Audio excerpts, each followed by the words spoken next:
हिंदी साहित्य मधुप हिंदी पाठमाला 4 पाठ 10 और माटी निहाल हो गई।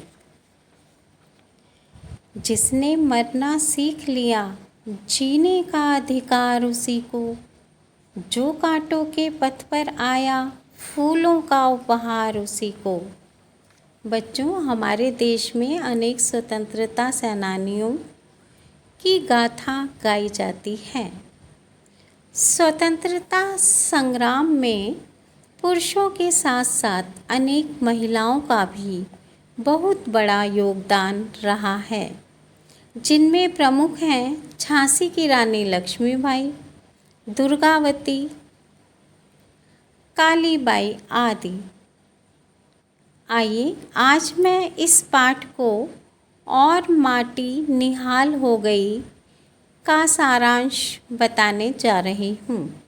यह पाठ एक ऐसी वीरांगना की कहानी है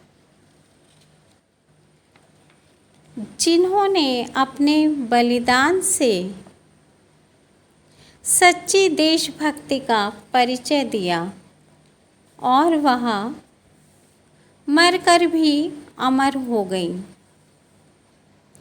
राजस्थान के एक रास्तापाल गांव के विद्यालय के शिक्षक नाना भाई खाट जी और सेंगा भाई थे। दोनों शिक्षक स्वतंत्रता के लिए अंग्रेज़ों के विरुद्ध थे। मजिस्ट्रेट ने विद्यालय को बंद करवाना चाहा। सेंगा को जीप से बांधना चाहा। तभी 13 वर्ष की कालीबाई नाम की एक छात्रा अंग्रेज़ों से उलझ गई।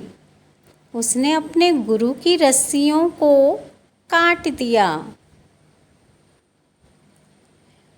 मजिस्ट्रेट ने कालीबाई पर गोलियों की बौछार कर दी, जिससे वह वीर गति को प्राप्त हो गई। आज भी राजस्थान के घर घर में उनकी शहादत की कहानी सुनाई जाती है। बच्चों, इस बलिदान से और माटी निहाल हो गई। बच्चों, सच्ची देशभक्ति और बलिदान से ही हमारा देश आज़ाद हुआ। इस राजस्थानी बाला के बलिदान की कहानी आज भी राजस्थान के घर घर में गूंज रही है। कालीबाई मरकर भी अमर हो गई। अपने गुरुजी की जान बचाने के लिए उसने मौत को भी गले लगा लिया। ऐसी थी हमारे देश की सच्ची देशभक्त।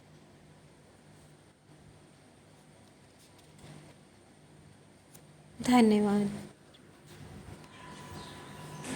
पाठ 10 और माटी निहाल हो गई। राजस्थान के एक जिले डूंगरपुर में एक गांव है जिसका नाम है रास्तापाल। रास्तापाल के विद्यालय की हवा में गीत गूंजते थे।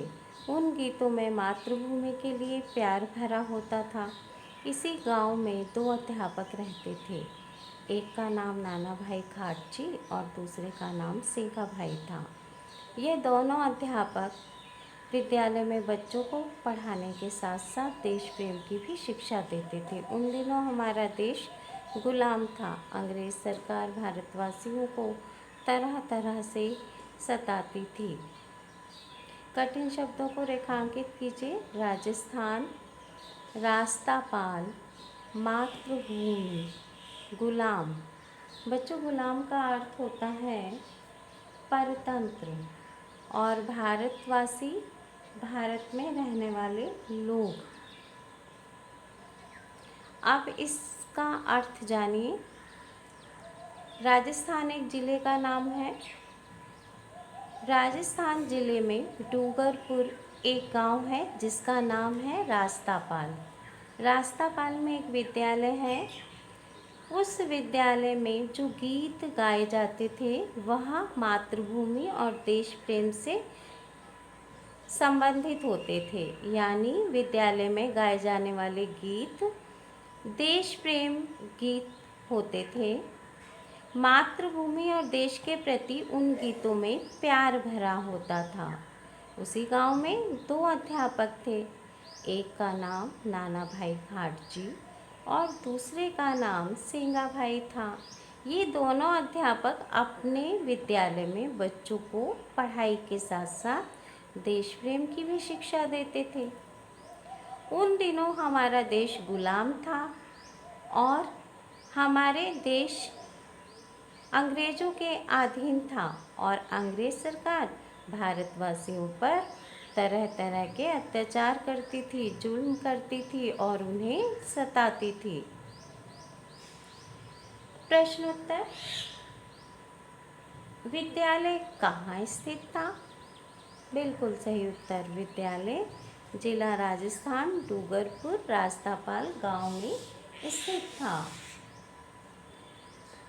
प्रश्न, विद्यालय में कौन से गीत गूंजते थे? मातृभूमि के। बिल्कुल सही उत्तर, मातृभूमि और देशभक्ति के गीत गूंजते थे।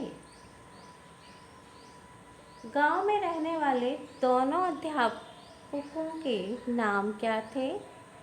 बहुत ही अच्छा उत्तर, नाना भाई खाट जी और सेंगा भाई।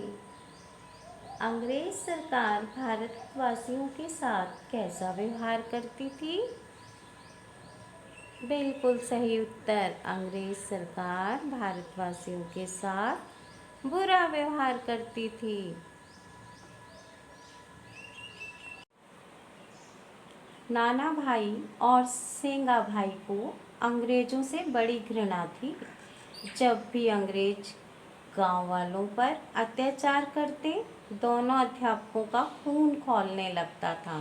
वे चाहते थे कि बच्चों से लेकर बूढ़ों तक सभी स्वतंत्रता संग्राम में भाग लें। वे बच्चों को देशभक्तों की कहानी सुनाते थे। अंग्रेजों को भारत से भगाने के नित्य नए ढंग सिखाते थे। कठिन शब्दों को रेखांकित कीजिए। अत्याचार, संग्राम। अत्याचार का अर्थ होता है बच्चों जुल्म और संग्राम का युद्ध।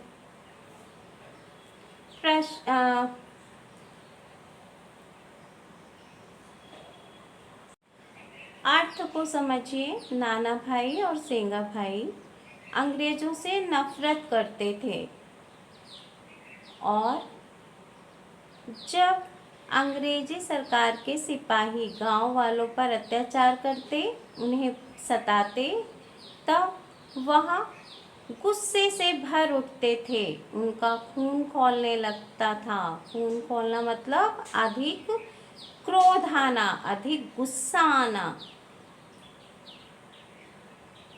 तो इसलिए वे दोनों अध्यापक चाहते थे कि बच्चे और बूढ़े, यानी बच्चों से लेकर बूढ़े तक स्वतंत्रता संग्राम में भाग लें। स्वतंत्रता संग्राम मतलब आज़ादी की लड़ाई।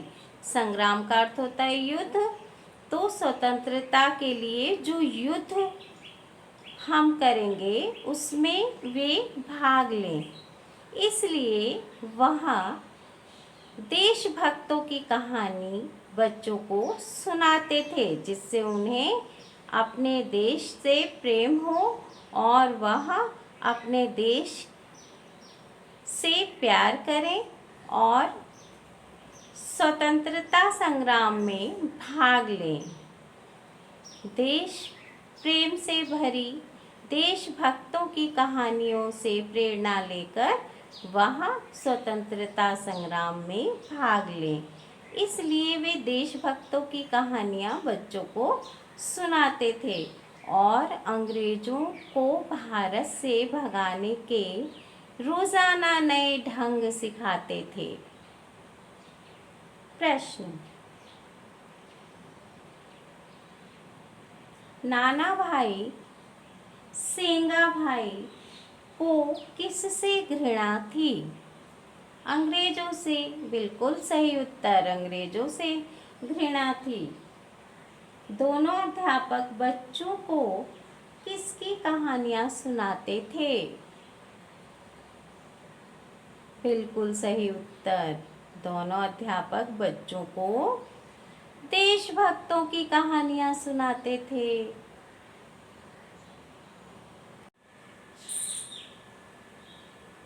अंग्रेज सरकार को इसकी भनक लग गई। बस फिर क्या था?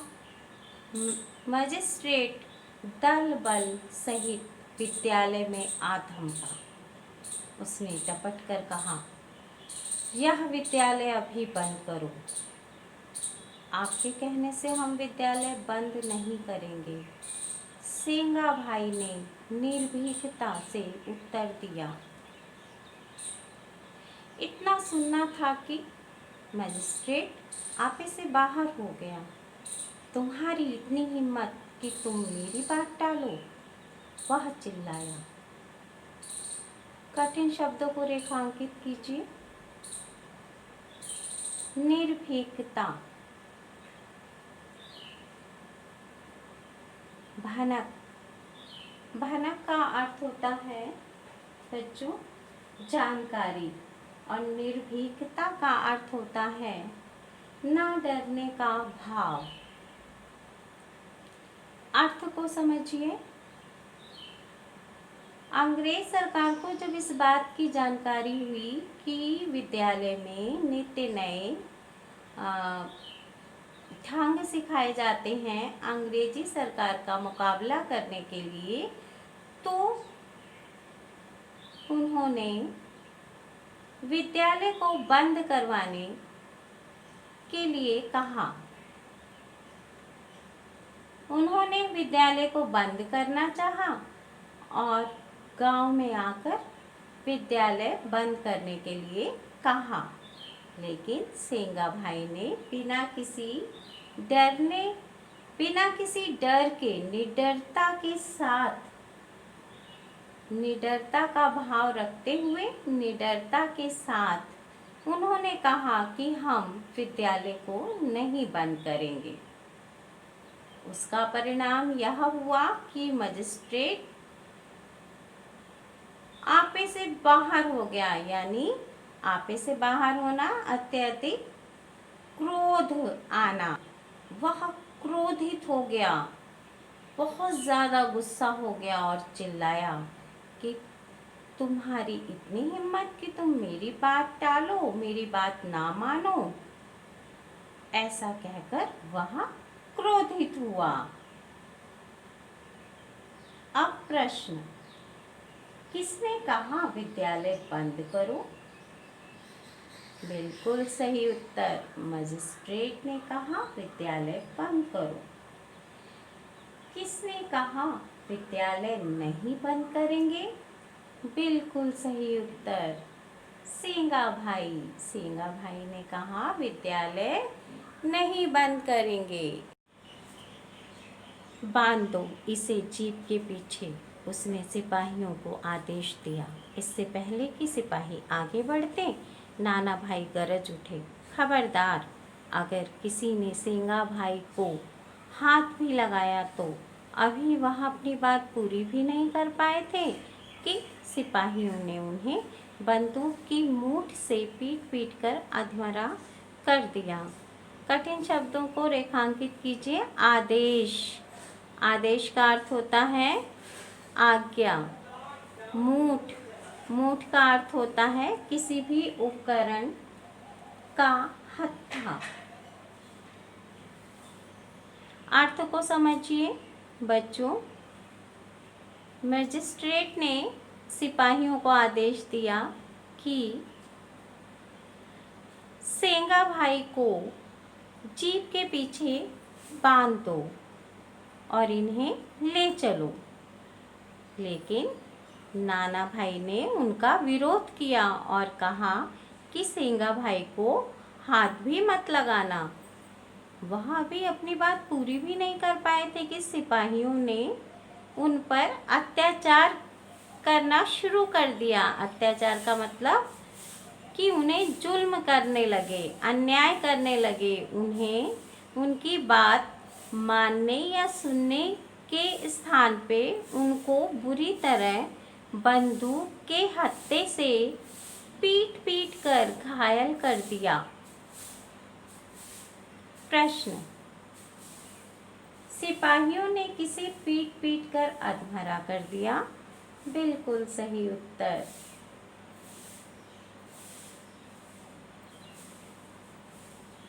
नाना भाई को सिपाहियों ने पीट पीट कर अधमरा कर दिया। उसी विद्यालय में कालीबाई नाम की एक छात्रा भी पढ़ती थी, उसकी आयु केवल 13 वर्ष थी। उससे यह दृश्य देखा न गया, उससे यह दृश्य नहीं देखा गया।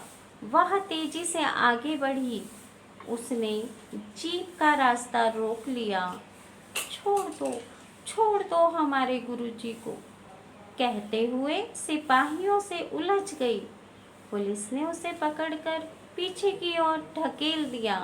कालीबाई ने हिम्मत नहीं हारी, वह फुर्ती से उठी और विद्यालय में पड़ी दराती लेकर जीप की ओर दौड़ी। आनन फानन में उसने जीप से बंधी रस्सी को काट दी।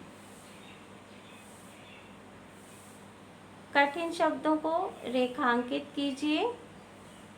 दराती, दराती का अर्थ होता है हंसिया। आनन फानन, आनन फानन का अर्थ होता है तुरंत। अर्थ समझिए। रास्तापाल नाम के गांव में जो विद्यालय था, उसी विद्यालय में कालीबाई नाम की एक छात्रा पढ़ती थी। वह 13 वर्ष की थी। वह उसी समय वहाँ पर थी, उस समय वहाँ पर उपस्थित थी। वह इस दृश्य को देख रही थी। उससे यह दृश्य ना देखा गया। वह दौड़कर आगे बढ़ी और उसने जीप का रास्ता रोकना चाहा और कहा कि हमारे गुरुजी को छोड़ दीजिए। जीप का रास्ता रोकते हुए वह बोली कि हमारे गुरुजी को छोड़ दीजिए और अंग्रेजों का विरोध करने लगी, यानी मजिस्ट्रेट और उसके सिपाहियों का विरोध करने लगी। पुलिस ने उसकी बात ना सुनते हुए उसे ढकेल दिया, लेकिन फिर भी उसने हिम्मत नहीं हारी।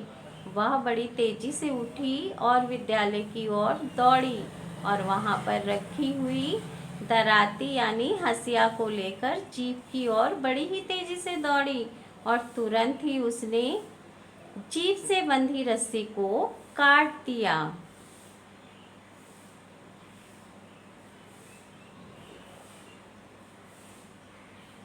प्रश्न,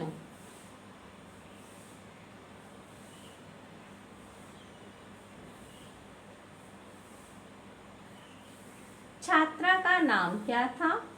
बिल्कुल सही उत्तर, कालीबाई। बच्चों, वह कितने वर्ष की थी? बिल्कुल सही उत्तर, 13 वर्ष की।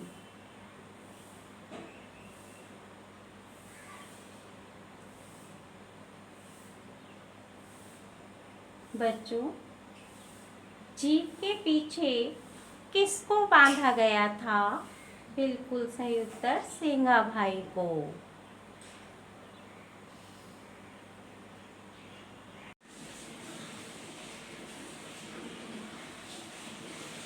मजिस्ट्रेट घबरा गया। उसने कालीबाई पर गोलियों की बौछार कर दी।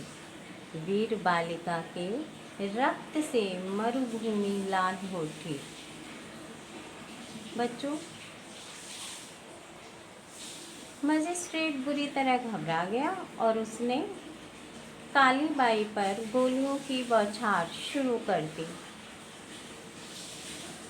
उसके बाद वह बालिका वीर गति को प्राप्त हुई और उसकी रक्त से मरुभूमि लाल हो उठी।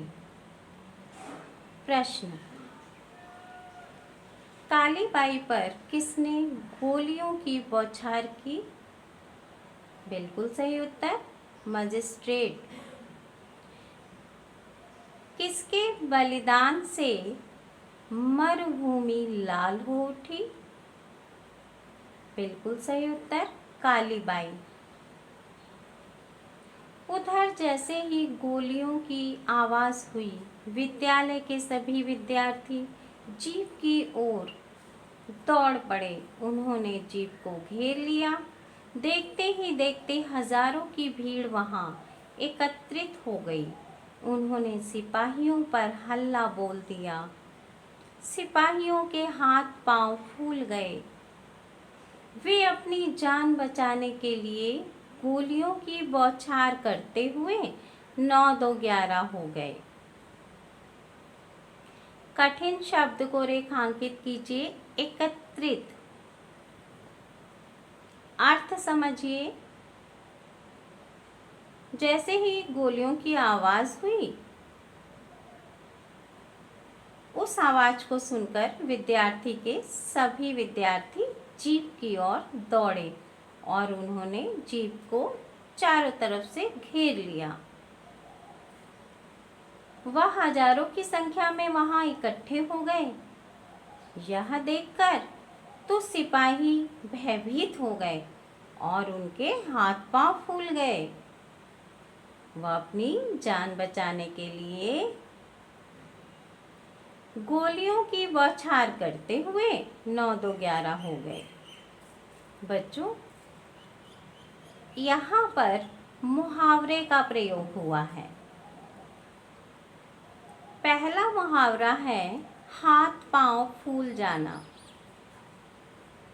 यानी भयभीत हो जाना।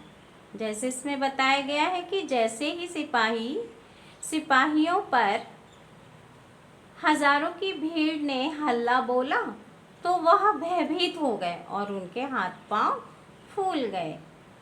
इसी प्रकार दूसरे मुहावरे का भी प्रयोग हुआ है, जैसे 9-2-11 हो गए। तो बच्चों, 9-2-11 होना, भाग जाना। 9-2-11 होने का अर्थ है भाग जाना।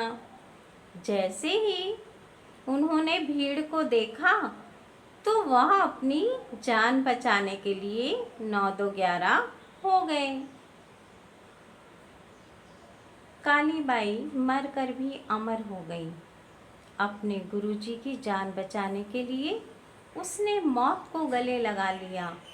देशभक्त गुरु को बचाकर उसने अपनी सच्ची देशभक्ति का परिचय दिया। इस राजस्थानी बाला के बलिदान की कहानी आज भी राजस्थान के घर घर में गूंज रही है।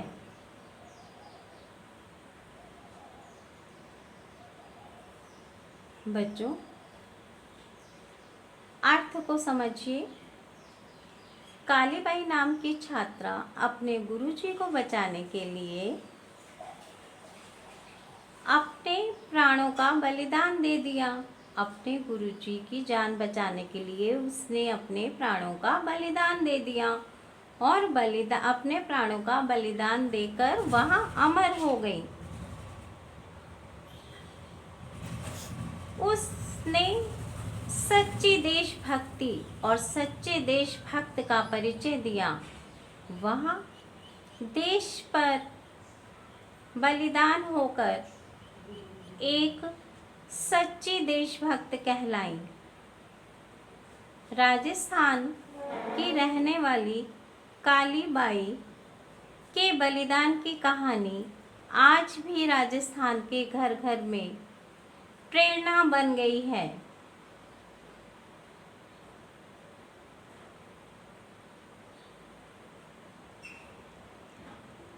बच्चों, आपको यह कहानी कैसी लगी?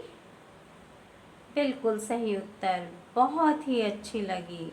मुझे भी यह कहानी बहुत अच्छी लगी। बच्चों, इस पाठ को पढ़ लीजिएगा और इस कहानी को अपने परिवार के सदस्यों के बीच में बैठकर यानी अपने परिवार के सदस्यों को सुनाइएगा। धन्यवाद।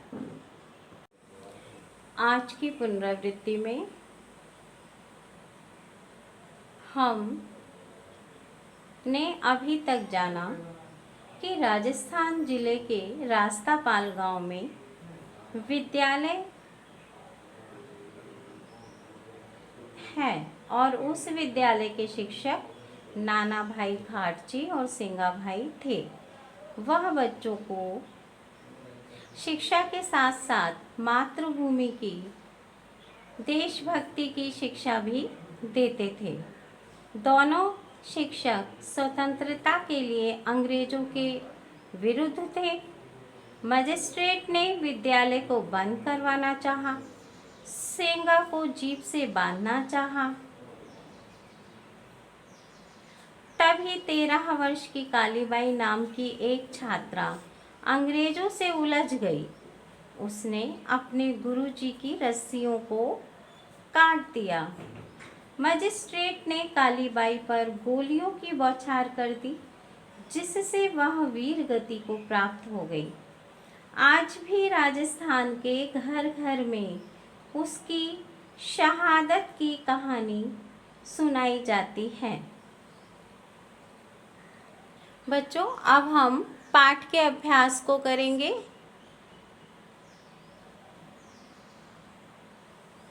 कठिन शब्द को देखिए जो पेज नंबर 79 पर है।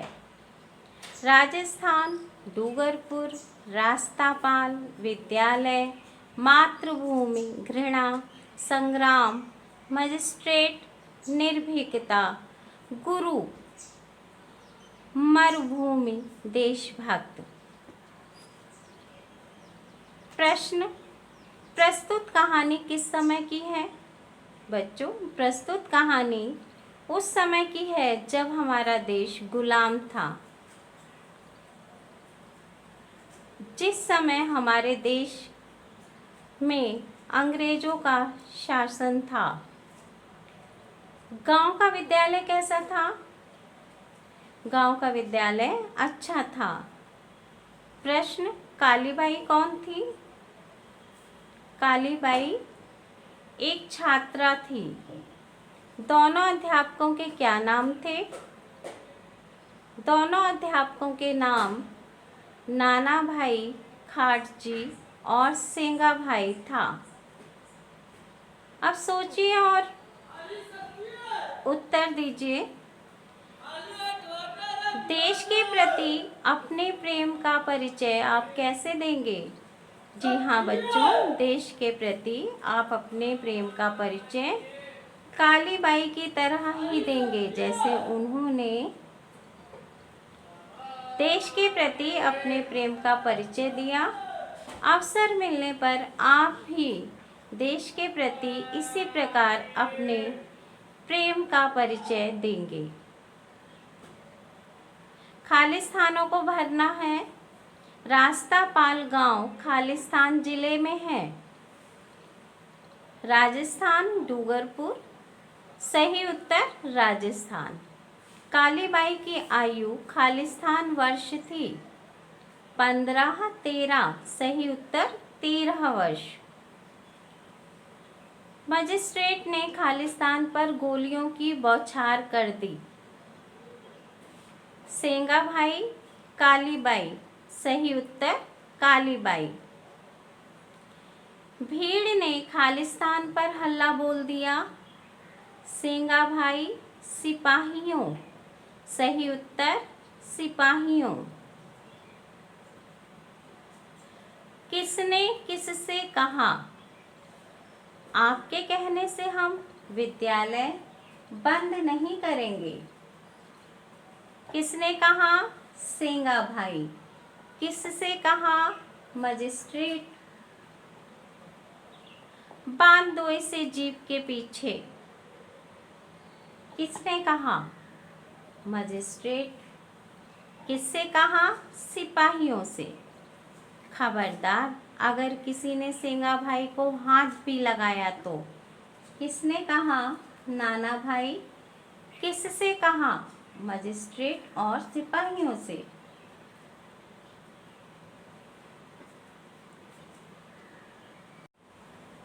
प्रश्न 3,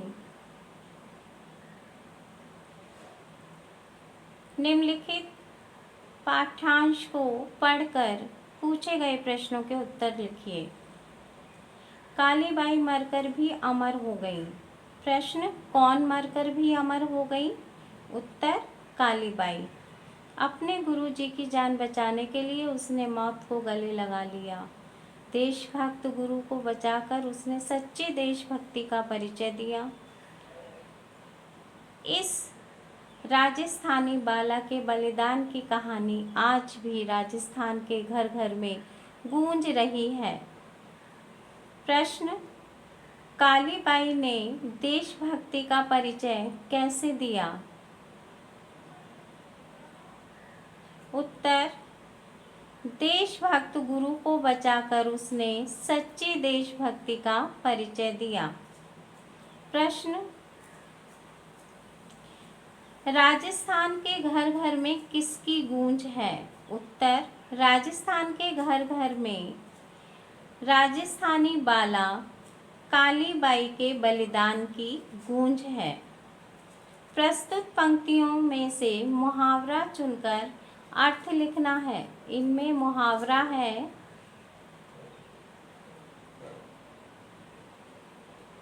मौत को गले लगाना,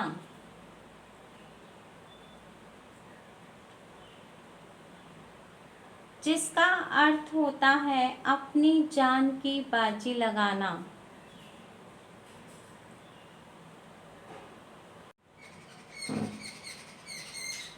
प्रश्नों के उत्तर कुछ वाक्यों में। दोनों अध्यापक अंग्रेजों से घृणा क्यों करते थे? दोनों अध्यापक अंग्रेजों से इसलिए घृणा करते थे क्योंकि वह भारतीयों पर अत्याचार करते थे। मजिस्ट्रेट ने सेंगा भाई को जीप के पीछे बांधने का आदेश क्यों दिया? मजिस्ट्रेट ने सेंगा भाई को जीप के पीछे बांधने का आदेश इसलिए दिया क्योंकि उन्होंने उनकी बात नहीं मानी थी। बच्चों, मजिस्ट्रेट ने विद्यालय बंद करने के लिए कहा था और उन्होंने विद्यालय बंद करने से मना कर दिया, इसलिए उसने सेंगा भाई को जीप के पीछे बांधने का आदेश दिया था। प्रश्न, काली बाई ने अपने गुरु की जान कैसे बचाई? काली बाई ने अपने गुरु की जान अपने प्राणों का बलिदान देकर बचाई। प्रश्न, सिपाहियों के हाथ पांव क्यों फूल गए? उत्तर, जब सिपाहियों ने देखा कि उनके चारों तरफ हजारों की संख्या में भीड़ इकट्ठा हो गई है तो वह भयभीत हो गए और उनके हाथ पांव फूल गए। पेज नंबर 82 पर आए शब्दार्थ को पढ़ें और इसे अपनी कॉपी में लिखें। गुलाम, परतंत्र, घृणा, नफरत, अत्याचार, जुल्म, संग्राम, युद्ध, दराती, हंसिया, भनक, जानकारी, आदेश, आज्ञा, निर्भीकता, न डरने का भाव, मूठ, किसी भी उपकरण का हत्था, आनन फानन, तुरंत। तो बच्चों, यहाँ आपका अभ्यास पूरा हुआ। आपको पाठ को बार बार पढ़ना है और अभ्यास और पाठ को दोहराते रहना है। मिलते हैं अगली कक्षा में। धन्यवाद।